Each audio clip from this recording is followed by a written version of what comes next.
Je m'appelle Alcina. Je veux vous raconter mon histoire. Ce n'est pas une histoire heureuse au début, mais c'est mon histoire.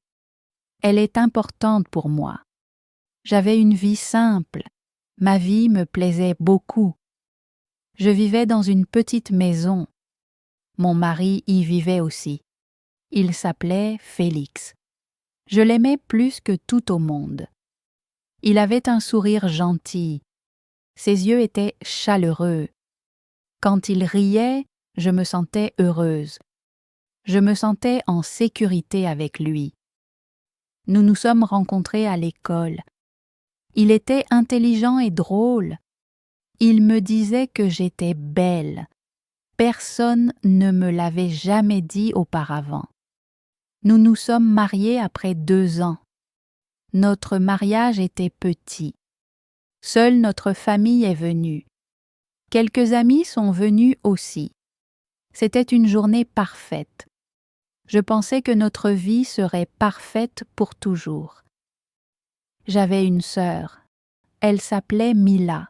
C'était ma sœur cadette. Nous avons grandi ensemble dans une petite ville. Nous partagions une chambre. Nous partagions nos vêtements. Nous nous racontions tous nos secrets.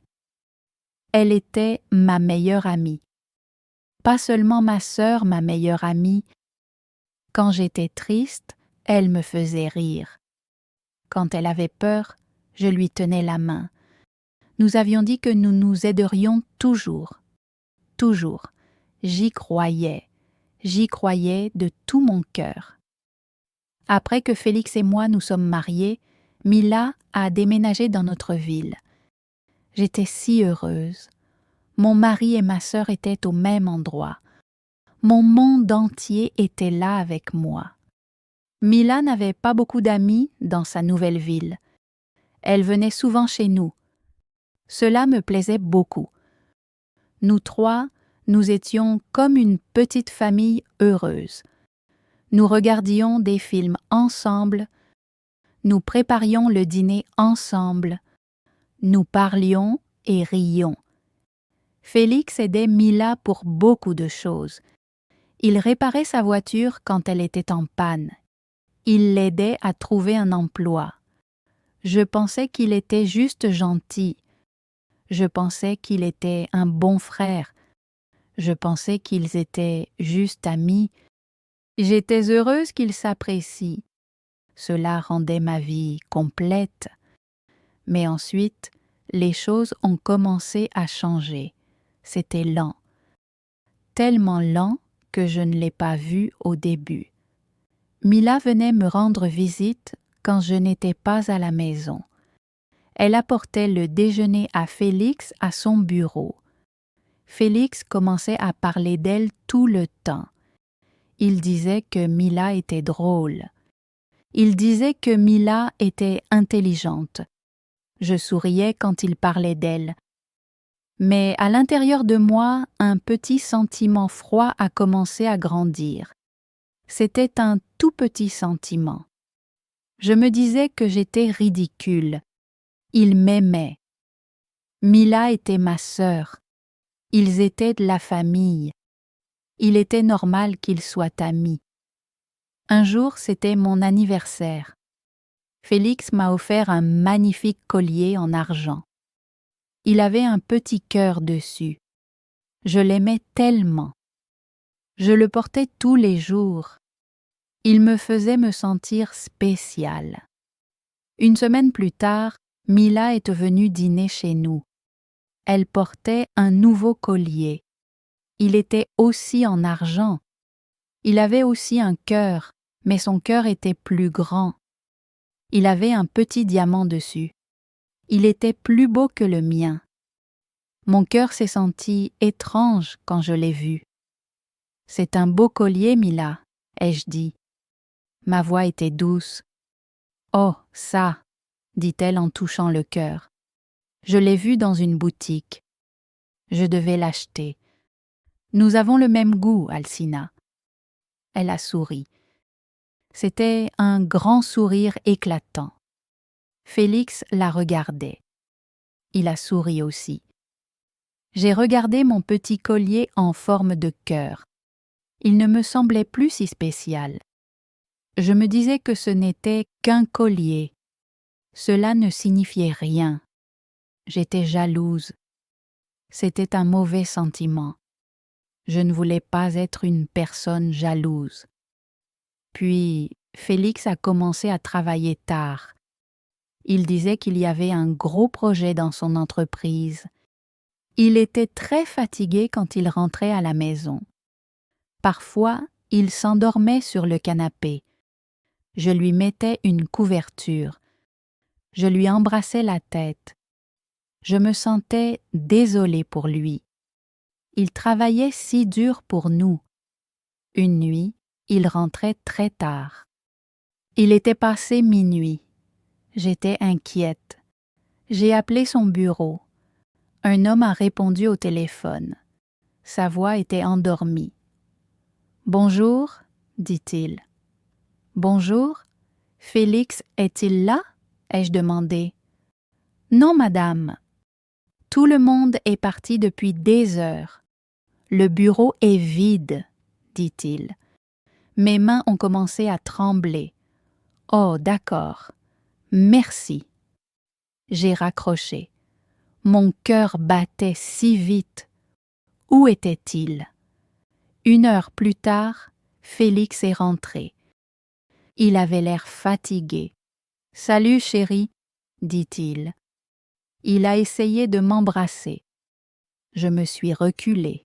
« Où étais-tu, Félix? J'ai appelé ton bureau. Ils ont dit que tu étais parti depuis des heures. Il ne m'a pas regardé. Il a posé son sac sur une chaise. Oh, je suis allée prendre un verre avec mon patron. Nous devions parler du projet. Je suis désolée de ne pas avoir appelé. Mon téléphone était mort. Il m'a montré l'écran noir de son téléphone. J'avais envie de le croire. J'avais besoin de le croire. Mais quelque chose n'allait pas. Il sentait bon. Il sentait les fleurs. C'était du parfum. Ce n'était pas mon parfum. Je connaissais cette odeur. C'était le parfum préféré de Mila. Mon corps entier est devenu froid. « Tu sens les fleurs ?» ai-je dit. Il m'a regardé. « Mon patron est une femme, » dit-il rapidement. Elle porte du parfum. Il est allé dans la chambre. Il a fermé la porte. Je suis restée dans le salon longtemps. La maison était si silencieuse. Je me sentais si seule. La semaine suivante, j'ai essayé d'oublier. Je me suis dit que j'étais folle. Je me fabriquais des histoires dans ma tête. J'aimais Félix. Il m'aimait. Ma sœur était ma meilleure amie. Tout allait bien. J'ai décidé d'être une meilleure épouse. J'ai décidé d'être une meilleure sœur. Je ne serai pas méfiante. Je leur ferai confiance. J'ai essayé de parler à Mila. Un après-midi, nous sommes allés prendre un café, juste toutes les deux, comme au bon vieux temps. Je voulais me sentir proche d'elle à nouveau. Toi et Félix, vous passez beaucoup de temps ensemble, ai-je dit. J'ai essayé de le dire avec légèreté. Elle a bu son café. Elle ne me regardait pas. Eh bien oui, il m'aide beaucoup. Il est comme un frère pour moi, tu sais? Je sais, ai-je dit. C'est juste que parfois je me sens un peu laissée de côté. Les mots étaient difficiles à prononcer. Je me sentais ridicule. Mila a ri. C'était un rire fort. Certaines personnes dans le café nous ont regardés. Oh, Alcina, ne sois pas ridicule. Tu es sa femme. Tu es la personne la plus importante dans sa vie. Je ne suis que ta petite sœur. Il m'aide parce que tu veux qu'il le fasse. Nous sommes de la famille. Elle a tendu la main à travers la table. Elle a pris ma main. Sa main était chaude. ne pense jamais comme ça. Nous t'aimons toutes les deux tellement. » J'ai regardé son visage. Elle avait l'air sincère. Elle avait l'air attentionnée. Je me suis sentie honteuse. Elle avait raison. J'étais ridicule. Je laissais ma peur créer des problèmes. J'ai serré sa main fort. « Tu as raison. Je suis désolée. »« Ce n'est rien, » dit-elle. Elle a souri à nouveau. « Maintenant, raconte-moi ton travail. Il y a du nouveau ? » Nous avons parlé encore 1 heure. Cela semblait normal. Cela faisait du bien.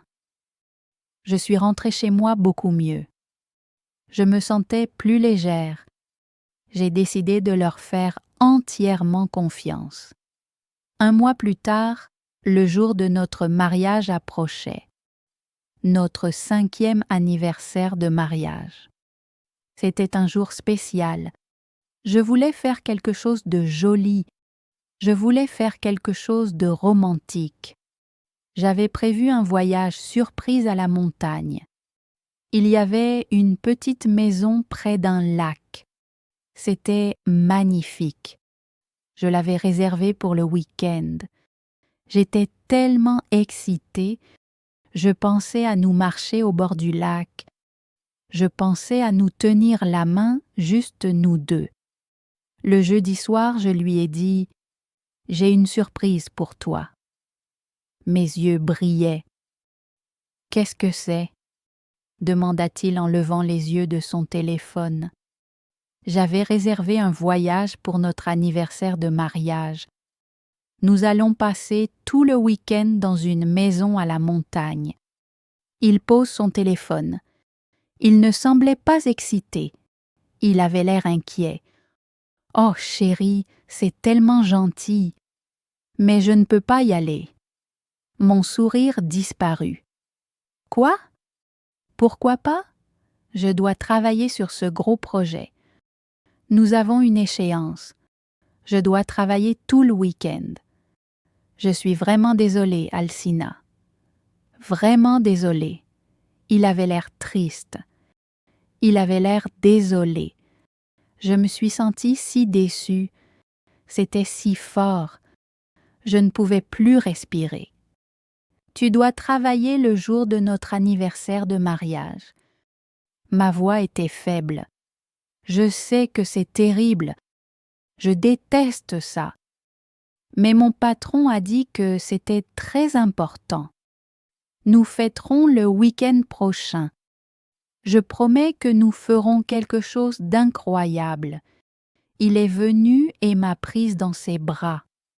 Je suis restée là, dans ses bras, mais je ne ressentais rien. Je ne ressentais que le vide. J'ai annulé le voyage. J'étais si triste. Le lendemain, c'était vendredi. J'ai quitté le travail tôt. Je voulais juste rentrer chez moi et dormir. Je ne voulais pas penser à ce week-end triste et solitaire. Sur le chemin du retour, mon amie m'a appelée.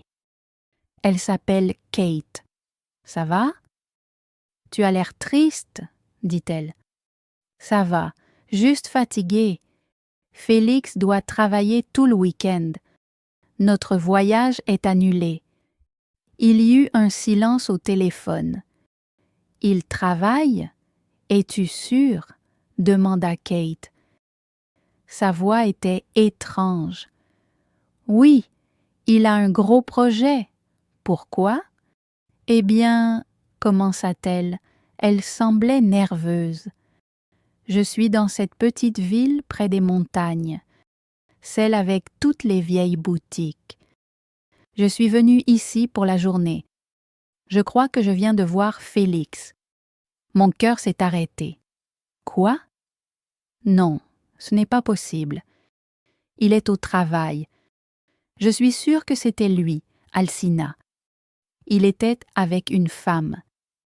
Ils entraient dans ce joli restaurant au bord de la rivière. Ils riaient. Ils se tenaient la main. Mon sang s'est glacé. Une femme. À quoi ressemblait-elle? chuchotai-je. Je connaissais déjà la réponse. Je ne voulais pas l'entendre. Mais je devais savoir. Kate se tut un moment. Alcina, elle avait de longs cheveux blonds. Elle portait une robe rouge. Je suis vraiment désolée, mais je crois que c'était Mila. Le téléphone m'est tombé des mains. Il a heurté le sol de ma voiture. Je n'entendais plus rien. Je ne voyais plus rien. Il n'y avait qu'un bruit assourdissant dans mes oreilles. Ma sœur, mon mari, se tenant la main dans la ville près de la maison que j'avais réservée pour nous. Ce n'était pas un projet de travail, c'était un mensonge. Tout était un mensonge. Je ne sais pas comment je suis rentrée chez moi. Mes mains tremblaient. Mes yeux étaient remplis de larmes. Quand je suis arrivée, la maison était vide. Bien sûr qu'elle était vide. Ils étaient ensemble. J'ai parcouru les pièces, notre salon avec nos photos de mariage accrochées au mur, notre cuisine où nous cuisinions ensemble. Chaque partie de la maison était un souvenir, et chaque souvenir était un mensonge. Je ne pouvais pas rester là. Je suis remontée dans ma voiture. J'ai conduit jusqu'à la maison de mes parents. C'était à 2 heures de route. Je ne les ai pas appelés. J'ai juste conduit. J'ai pleuré tout le trajet. J'ai pleuré pour mon cœur brisé. J'ai pleuré pour ma confiance perdue. J'ai pleuré pour la sœur que je croyais avoir. J'ai pleuré pour le mari que je croyais connaître. Je suis restée chez mes parents pendant 2 jours. Je n'ai pas répondu au téléphone. Félix m'a appelé encore et encore. Mila m'a appelé aussi. Je ne voulais pas leur parler. Je ne savais pas quoi dire. Ma mère m'a tenue dans ses bras pendant que je pleurais. Mon père m'a préparé de la soupe. Ils n'ont pas posé beaucoup de questions. Ils ont juste vu ma douleur. Le dimanche soir, je savais que je devais revenir. Je devais les affronter. Je devais connaître la vérité. Je suis retournée à ma maison, mon foyer. Cela ne ressemblait plus à un foyer. Quand je suis entrée, Félix était assis sur le canapé. Il avait l'air terrible.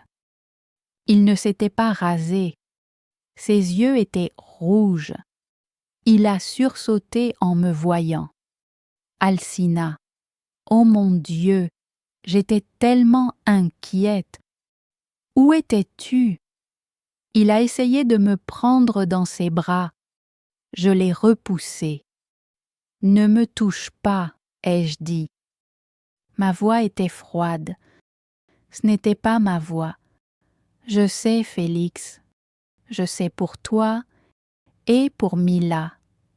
Son visage est devenu pâle. Il a ouvert la bouche, mais aucun mot n'en est sorti. Il me regardait juste. Mon ami t'a vu, ai-je dit, dans la ville de montagne tenant sa main. C'était ça ton projet de travail, Félix. Mila était ton patron. Il a enfin parlé. Sa voix était très basse. Alcina, ce n'est pas ce que tu crois. Ce n'est pas ce que je crois. J'ai commencé à rire. C'était un rire fou. Tu m'as menti. Tu as annulé notre voyage pour être avec ma sœur. Qu'est-ce que je suis censée penser? Je t'aime, dit-il. Ces mots m'ont frappé comme une gifle. Non, ai-je dit. J'ai secoué la tête. Non, tu ne m'aimes pas. On ne ment pas à quelqu'un qu'on aime. On ne fait pas souffrir quelqu'un qu'on aime. Pas comme ça. Les larmes ont recommencé à couler. Je ne pouvais pas les arrêter. Depuis combien de temps, Félix? Depuis combien de temps ça dure? Il regardait le sol. Il ne pouvait pas me regarder. Quelques mois, a-t-il murmuré. Quelques mois. Les soirées tardives, le parfum, le collier, tout prenait sens maintenant. Tout était réel. Je n'étais pas folle. Mon cœur s'est brisé en 1000 morceaux. Sors, ai-je dit. Quoi? Il a levé les yeux. Il était choqué. Prends tes affaires et sors de ma maison. Je veux que tu partes maintenant. Il a commencé à pleurer. Alcina, s'il te plaît, on peut arranger ça. J'ai fait une erreur, une terrible erreur. Une erreur? Ai-je crié. Ce n'était pas une erreur. C'était un choix. Tu as choisi de me blesser. Tu l'as choisi, elle. Alors maintenant, tu peux aller vers elle. Sors. Il a vu le regard dans mes yeux. Il a compris que j'étais sérieuse. Il est allé lentement dans notre chambre. Notre chambre. Cette pensée m'a rendue malade. Il a fait son sac. Il n'a rien dit de plus. Lorsqu'il s'est dirigé vers la porte, il s'est arrêté. Il m'a regardé une dernière fois. « Je suis tellement désolé, Alcina, » a-t-il dit. Puis il est parti. J'ai entendu la porte se refermer. J'étais seule. Le lendemain, Mila est venue. J'ai vu sa voiture dehors. Je ne voulais pas la voir. Je ne voulais pas lui parler, mais je savais que je devais le faire. J'ai ouvert la porte avant qu'elle ne puisse frapper. Elle était là. Elle avait l'air d'avoir pleuré, elle aussi. « Alcina » commença-t-elle. « Pourquoi » ai-je demandé. C'était le seul mot que je pouvais dire. « Pourquoi, Mila » ? Tu es ma sœur, ma meilleure amie. Je t'aimais. Je te faisais confiance. Je sais, dit-elle. Des larmes coulaient sur son visage. Je t'aime aussi. Je n'ai jamais voulu te faire de mal. Tu n'as jamais voulu me faire de mal? Demandai-je. Ma voix monta. Tu as couché avec mon mari. Tu m'as menti en face pendant des mois. Comment est-ce que ce n'est pas me faire du mal? Je ne sais pas ce qui s'est passé, sanglota-t-elle. C'est arrivé comme ça. On a commencé à parler. On est devenus proches. J'étais seule. Il était tellement gentil avec moi. Une chose en entraînant une autre. C'était mal. Je sais que c'était mal, mais je n'ai pas pu m'arrêter. Tu n'as pas pu t'arrêter, dis-je en secouant la tête. Tu aurais pu t'arrêter à tout moment. Tu aurais pu penser à moi, ta sœur, mais tu ne l'as pas fait. Tu n'as pensé qu'à toi. Je suis tellement désolée, pleura-t-elle. S'il te plaît, pardonne-moi. Je ne peux pas te perdre, Alcina. Je la regardais. Je regardais son visage en larmes. Elle était ma petite sœur. Je l'avais protégée toute ma vie. Je l'avais aimée toute ma vie. Mais la personne devant moi était une étrangère. Je ne la connaissais pas. Tu m'as déjà perdue, dis-je doucement. Tu m'as perdue le jour où tu as choisi mon mari plutôt que moi. Je n'ai plus de sœur. S'il te plaît, pars. Je fermai la porte. Je m'assis par terre. Je l'entendis pleurer dehors pendant longtemps. Puis j'entendis sa voiture s'éloigner. La maison redevint silencieuse. Les deux personnes que j'aimais le plus au monde étaient parties. Elles avaient emporté mon cœur avec elles. Les semaines qui suivirent furent sombres. Elles étaient vides. Je me sentais comme un fantôme dans ma propre maison. Chaque recoin avait un souvenir qui faisait mal. Je descendis toutes les photos de mariage, les photos de moi et de Mila enfant. Je les mis dans une boîte. Je la cachais dans le grenier. Je ne pouvais pas les regarder. Je ne mangeais pas beaucoup. Je ne dormais pas beaucoup. J'allais au travail, mais je ne parlais à personne. Je faisais juste mon travail et rentrais chez moi. Mon amie Kate m'appelait tous les jours. Elle m'apportait à manger. Elle me faisait parler. C'était une bonne amie. Elle me montrait que tout le monde ne part pas. Petit à petit, très lentement, les choses commencèrent à changer. Un matin, je me réveillai. Le soleil brillait. J'ouvris la fenêtre. Je sentis l'air frais sur mon visage. Pour la première fois depuis longtemps, je ne pleurais pas. C'était une petite chose, mais elle avait un grand sens. Je commençais à faire des choses pour moi. J'ai commencé à faire de longues promenades dans le parc. Je regardais les oiseaux. Je regardais les enfants jouer. J'ai recommencé à remarquer le monde autour de moi. J'ai commencé à lire des livres. Je me perdais dans les histoires des autres. Cela m'aidait à oublier la mienne pendant un moment. J'ai décidé de changer ma maison. J'ai peint les murs d'une nouvelle couleur, un jaune vif et joyeux. J'ai acheté de nouveaux rideaux. J'ai déplacé les meubles. Je voulais que ce soit mon espace, pas notre espace, juste le mien. Peu à peu, cela a recommencé à ressembler à un chez-moi. Mon chez-moi. J'ai beaucoup appris sur moi-même pendant cette période. J'ai appris que j'étais plus forte que je ne le pensais. La douleur était grande, mais j'étais plus grande encore. J'ai appris que je pouvais être seule. Je n'avais pas besoin d'un mari pour être heureuse. Je n'avais pas besoin d'une sœur pour être complète. Il me suffisait d'être moi-même.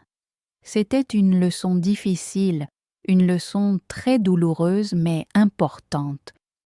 J'ai appris à écouter mes sentiments.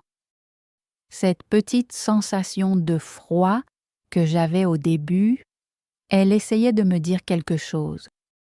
Je n'écoutais pas alors, mais j'écouterai toujours maintenant. J'ai appris à me faire confiance. Cela fait maintenant 1 an. J'ai encore des jours tristes. La famille que je croyais avoir me manque encore, mais les jours tristes sont devenus moins nombreux. Les bons jours sont plus nombreux. Je commence à me sentir heureuse à nouveau. C'est un type de bonheur différent. C'est un bonheur assez profond, un bonheur fort. Il vient de l'intérieur de moi. Je ne sais pas ce qu'il est advenu de Félix et de Mila. J'ai entendu dire qu'ils avaient déménagé ensemble dans une autre ville. J'espère qu'ils sont heureux, mais ce n'est plus mon histoire. Mon histoire, c'est moi. C'est l'histoire d'une femme qui a tout perdu. Puis elle s'est retrouvée. La vie n'est pas toujours facile. Parfois, les gens vous font du mal, des gens que vous aimez, des gens en qui vous avez confiance. C'est une douleur terrible. Votre cœur semble brisé. Mais votre cœur peut guérir. Vous pouvez guérir. Cela prend du temps. Cela demande du courage. Cela demande de petits pas. Mais vous devez vous relever. Vous devez continuer à avancer. Vous devez continuer à grandir. Vous pouvez le faire, vous aussi. Vous êtes plus forte que vous ne le pensez. Vous êtes une survivante.